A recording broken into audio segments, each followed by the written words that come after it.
नमस्कार। शब्द सांची विंध्य के समाचार बुलेटिन में आपका स्वागत है। आपके साथ मैं हूं सुषमा। शुरुआत करते हैं हेडलाइन से। रीवा में किसानों का हंगामा, यूरिया खाद ना मिलने पर सड़क जाम, खाद की जगह टोकन बांट रहा प्रशासन। एपीएसयू रीवा में छात्रों का उग्र प्रदर्शन, कुलगुरु को घेरा, कुल सचिव को वापस किया।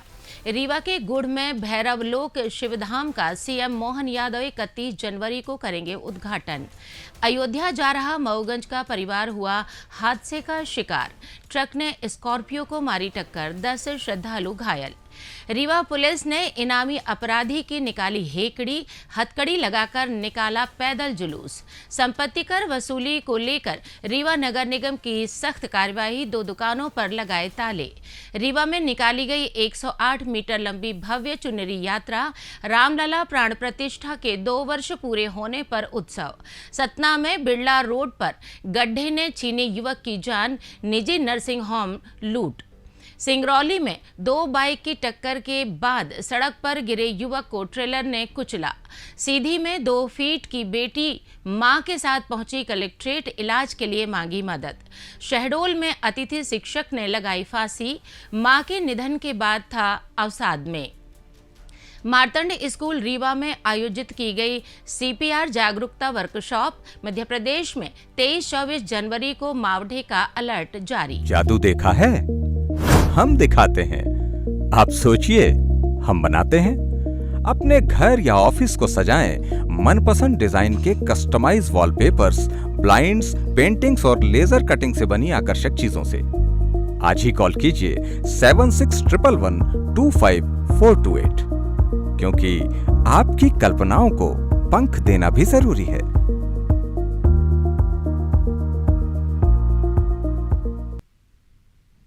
अब खबरें विस्तार से। रबी सीजन में गेहूं की फसल के लिए यूरिया खाद की कमी से नाराज किसानों ने रीवा में बुधवार को जोरदार प्रदर्शन किया। करहैया ग्राम पंचायत के सामने रीवा सिमरिया मार्ग पर सैकड़ों किसानों ने सड़क जाम कर धरना दिया। किसानों का आरोप है कि सरकारी केंद्रों पर खाद उपलब्ध नहीं है, जबकि निजी विक्रेता 500 से 700 रुपए प्रति बोरी से अधिक दाम पर बेच रहे हैं।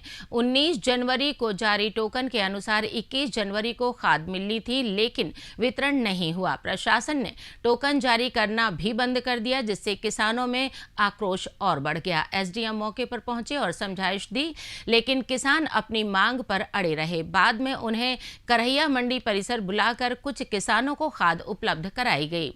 किसानों का कहना है कि गेहूं की फसल में पहला पानी देने के बाद यूरिया की सख्त जरूरत होती है, लेकिन सरकारी दर पर खाद नहीं मिल रही। प्रशासन के अनुसार अब तक जिले में 22,000 मैट्रिक टन यूरिया वितरित की जा चुकी है। पिछले रबी सीजन में 29,000 मैट्रिक टन वितरित हुई थी, इसलिए अभी करीब 7 से 9,000 मैट्रिक टन की और आवश्यकता है। अगले 2 दिनों में नई खेप आने की उम्मीद है और 27 जनवरी से वितरण फिर शुरू होगा। इसी बीच कालाबाजारी रोकने और पारदर्शिता बढ़ाने के लिए ई टोकन व्यवस्था शुरू की गई है। अब तक 100 से अधिक किसानों ने ई टोकन बुक करा लिया है। प्रशासन का दावा है कि इससे व्यवस्था सुचारू होगी और जरूरतमंद किसानों को समय पर खाद मिल सकेगी। देखिए, आज तो है नहीं खाद, टोकन 27 के लिए बढ़ रहे हैं। तो आप टोकन ले क्या करेंगे? टोकन भी लेके मंडी में जिसके पास टोकन है, जिनको खाद चाहिए उनके लिए क्या किया जाए? 20 तारीख की डेट है, 21 तारीख का। 21 को खत्म हो गई तो नेक्स्ट डेट पे मिलेगी। अभी खाद आने का चांस नहीं है, तो कहां खाद आने का? 27 को खाद मिलेगी, टैग लग जाएगा 25 को, 26 को, 27 को। कितने दिन वैलिडिटी रहती है उसकी टोकन की? टोकन डेट वाइज मिलती है टोकन। अभी आज हमारा नंबर है खाद लेने का, हम नंबर वो कट जाएगा तो हम क्या करें?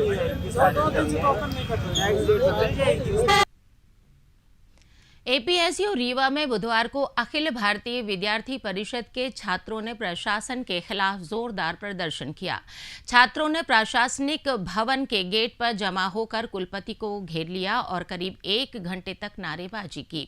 इस दौरान कुल सचिव सुरेंद्र सिंह परिहार छात्रों से बातचीत करने पहुंचे, लेकिन छात्रों ने उन्हें वापस कर दिया और कोई संवाद नहीं किया।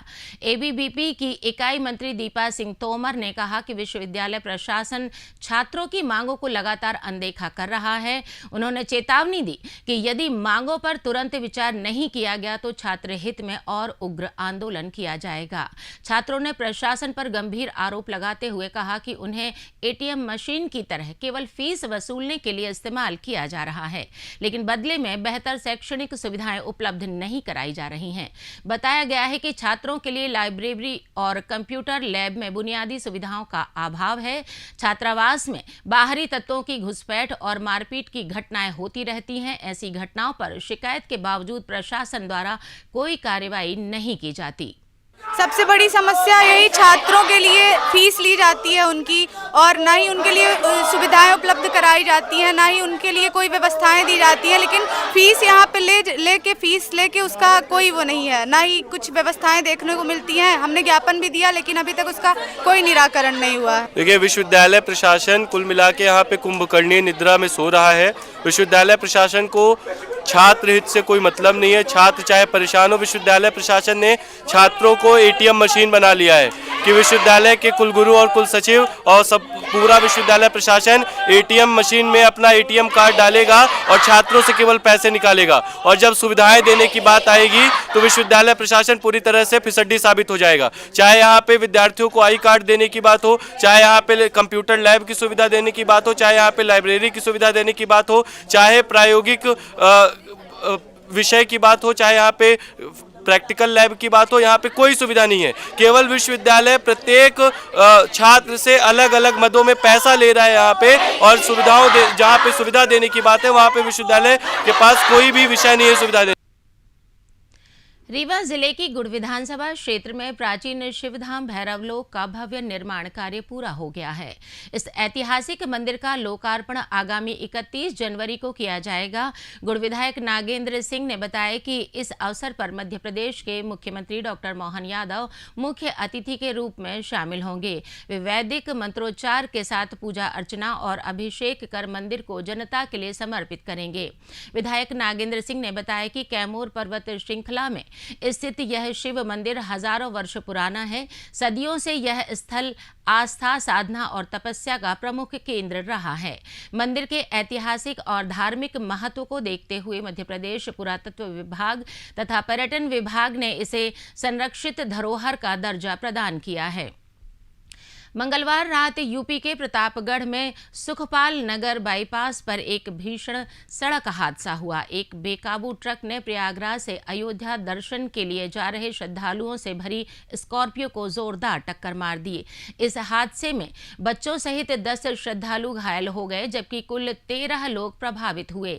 सभी घायलों को तत्काल मेडिकल कॉलेज अस्पताल में भर्ती कराया गया, जहां उनका इलाज जारी है। घायल श्रद्धालु मऊगंज जिले के खरी गांव के निवासी थे। जानकारी के मुताबिक परिवार के मुखिया अमृतलाल गुप्त अपने परिवार के साथ गंगा स्नान के लिए प्रयागराज आए थे। मंगलवार को संगम स्नान पूरा करने के बाद वे मानगढ़ धाम के दर्शन कर अयोध्या जा रहे थे। हादसा सुखपाल नगर बाईपास के पास हुआ, जहां सामने से आ रहे ट्रक ने स्कॉर्पियो को टक्कर मार दी। टक्कर की तीव्रता इतनी अधिक थी कि स्कॉर्पियो अनियंत्रित होकर डिवाइडर से टकराई और पलट गई। हादसे के बाद मौके पर चीख पुकार मच गई। आसपास के ग्रामीणों ने तुरंत मदद के लिए पहुंचकर राहत कार्य शुरू किया। देहात कोतवाली पुलिस ने भी सूचना मिलते ही घटनास्थल पर पहुंचकर घायलों को एम्बुलेंस से अस्पताल पहुंचाया। क्रेन की सहायता से पलटी हुई स्कॉर्पियो को हटाकर सड़क का आवागमन बहाल किया गया। रीवा पुलिस ने गुंडागर्दी का सपना देख रहे एक वांटेड अपराधी की पूरी हेकड़ी निकाल दी।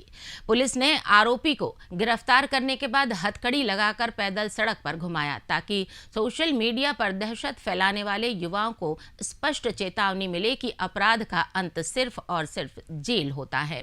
दरअसल रीवा शहर के समान थाना पुलिस ने हत्या के प्रयास सहित कई गंभीर मामलों में फरार चल रहे 12,000 रुपए के इनामी आरोपी आरोपी विकास दुबे को दबोच लिया।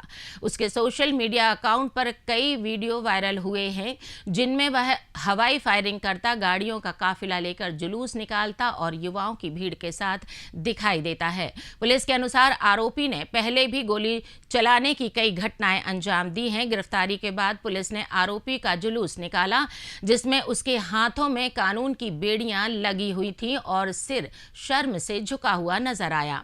इस कार्यवाही के मुख्य उद्देश्य उन युवाओं को सबक सिखाना था जो सोशल मीडिया पर रील्स और वीडियो के प्रभावित होकर अपराध की राह पर चल पड़ते हैं। रीवा नगर निगम इन दिनों संपत्ति कर बकायादारों के खिलाफ सख्त रुख अपनाए हुए है। इसी क्रम में बुधवार दोपहर सिरमौर चौराहा स्थित तानसेन कॉम्प्लेक्स में बड़ी कार्यवाही हुई। नगर निगम की टीम ने 2 दुकानों पर ताले जड़ दिए क्योंकि उनके मालिकों ने लंबे समय से संपत्ति कर का बकाया नहीं चुकाया था। कार्यवाही के दौरान उपायुक्त प्रकाश द्विवेदी ने खुद तानसेन कॉम्प्लेक्स का निरीक्षण किया। उन्होंने पाया कि कॉम्प्लेक्स की गैलरी में कई अनाधिकृत होर्डिंग्स और विज्ञापन लगाए गए थे जो विज्ञापन अधिनियम का उल्लंघन कर रहे थे। इन सभी अनाधिकृत होर्डिंग्स को तत्काल हटा दिया गया। कार्यवाही देखते ही कई दुकानदारों ने मौके पर ही अपना बकाया संपत्ति कर जमा कर दिया ताकि उनकी दुकानों पर ताला न लगे।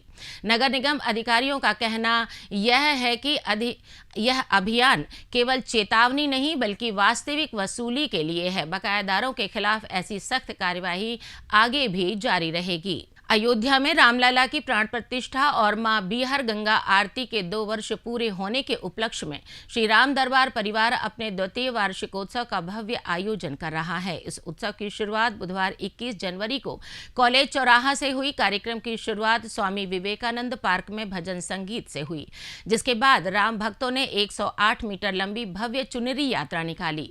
यात्रा में बड़ी संख्या में राम भक्त, महिलाएं और श्रद्धालु उत्साह से शामिल हुए। चुनरी यात्रा कॉलेज चौराहा से शुरू होकर प्रकाश चौराहा, स्टेचू चौराहा, जय स्तंभ होते हुए पचमढ़ा परिसर में समाप्त हुई। यात्रा के दौरान भगवान शिव और श्री राम परिवार की झांकियां मुख्य आकर्षण का केंद्र बनी रहीं। श्रद्धालुओं ने भक्ति भजनों और जयकारों के साथ पूरे मार्ग में उत्साह बनाए रखा। पंचमढ़ा पहुंचने का कार्यक्रम का समापन भव्य मां बीहर गंगा की आरती के साथ हुआ जिसमें सभी ने मिलकर भाग लिया। 108 मीटर की चुनरी है, हजारों संख्या में झंडे हैं और इसमें राम भक्त जो है तो राम जन्म जो अयोध्या में 500 वर्षों के बाद प्राण प्रतिष्ठा हुई थी, उनकी 500 वर्षों के बाद यहाँ रीवा में भी 2वीं वार्षिकोत्सव उसका मनाया जा रहा है और बीहर गंगा आरती उसी दिन शुरू हुई थी, उसका भी 2वीं वार्षिकोत्सव है। सतना शहर में बिरला रोड पर मंगलवार रात एक दर्दनाक सड़क हादसे ने एक परिवार का दीपक बुझा दिया।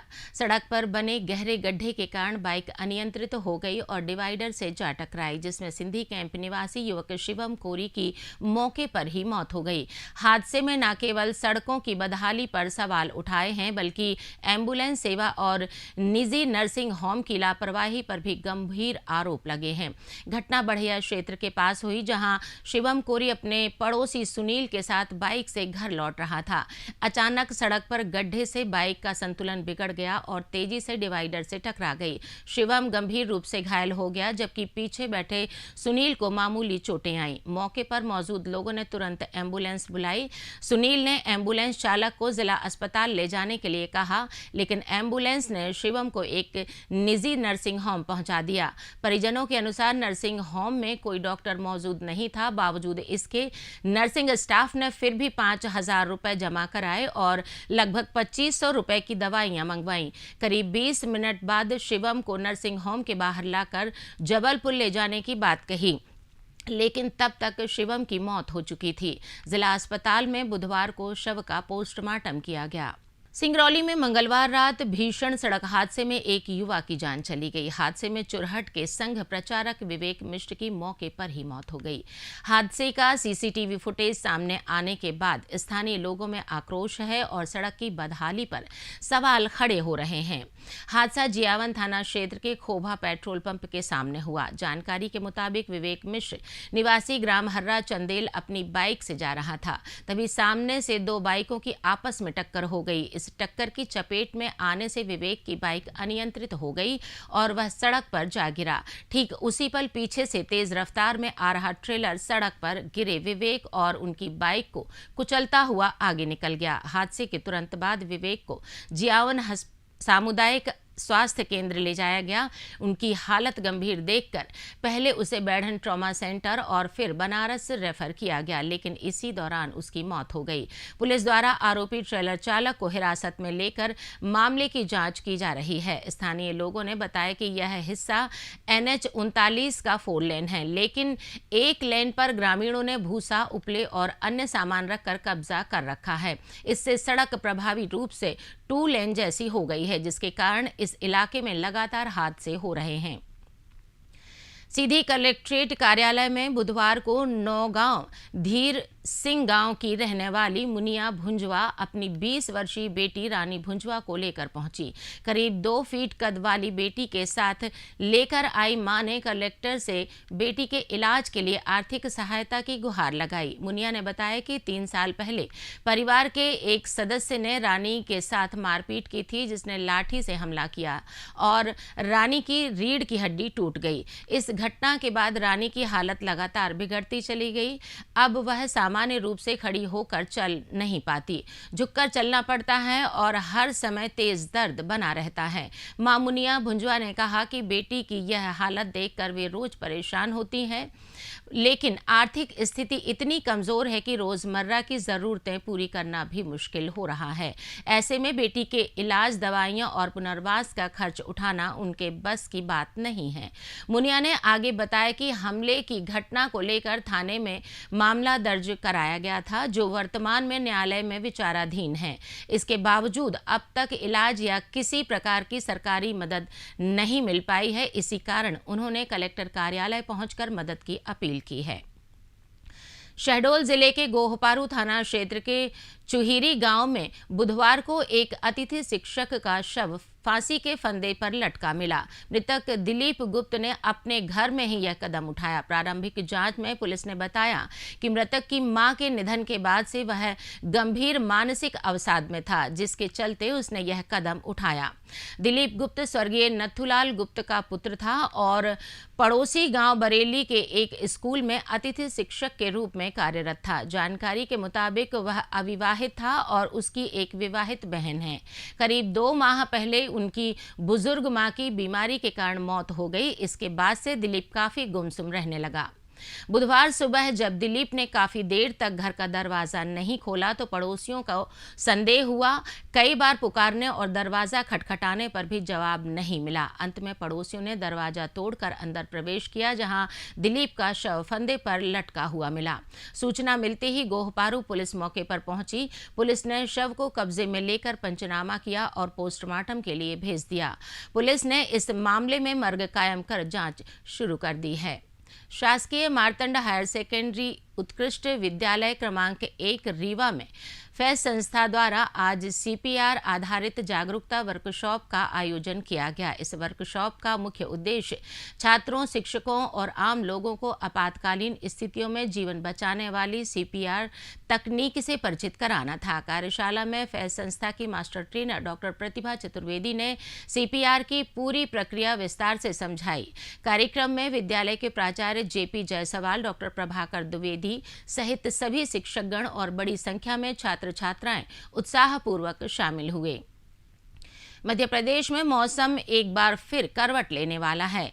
23 और 24 जनवरी को स्ट्रॉन्ग वेस्टर्न डिस्टर्बेंस के प्रभाव से मावठा गिरने यानी हल्की से मध्यम बारिश का अलर्ट है। ग्वालियर, रीवा संभाग समेत कुल 10 जिलों में इसका असर देखने को मिलेगा। इस दौरान कोहरा भी छाया रह सकता है। वर्तमान में प्रदेश में कई हिस्सों में कोहरा जारी है। बुधवार सुबह ग्वालियर, भिंड, दतिया, टीकमगढ़, छतरपुर, पन्ना, सतना और रीवा में मध्यम कोहरा रहा, जबकि भोपाल, इंदौर, उज्जैन सहित अन्य शहरों में हल्का कोहरा कोहरा छाया हुआ था, जबकि रात के तापमान स्थिर रहे और दिन में धूप निकलने से ठंड से कुछ राहत मिली। न्यूनतम और अधिकतम दोनों तापमान में हल्की बढ़ोतरी दर्ज की गई है। मौसम विभाग के अनुसार वेस्टर्न डिस्टर्बेंस गुजरने के बाद जनवरी के आखिरी दिनों में ठंड का एक और दौर लौटेगा। पारे में गिरावट के साथ शीतलहर चलने का अनुमान है। बारिश के बाद दिन में गर्मी महसूस होगी, लेकिन रातें ठंडी महसूस होंगी। मौसम विभाग के मुताबिक 23 जनवरी को ग्वालियर, श्योपुर, मुरैना, भिंड और दतिया में बारिश की संभावना है, जबकि 24 जनवरी को ग्वालियर, भिंड, दतिया, निवाड़ी, टीकमगढ़, छतरपुर, पन्ना, सतना, रीवा और मऊगंज में मावठा गिर सकता है। इसी के साथ ये समाचार बुलेटिन समाप्त हुआ। कल फिर मिलेंगे नई खबरों के साथ। जुड़े रहिए शब्द सांची विंध्य से, और विंध्य से जुड़ी तमाम खबरों के लिए हमारे चैनल को सब्सक्राइब जरूर कीजिए। अपने आसपास की खबरें हम तक पहुंचाने के लिए आप स्क्रीन पर दिए गए नंबर पर संपर्क भी कर सकते हैं। नमस्कार।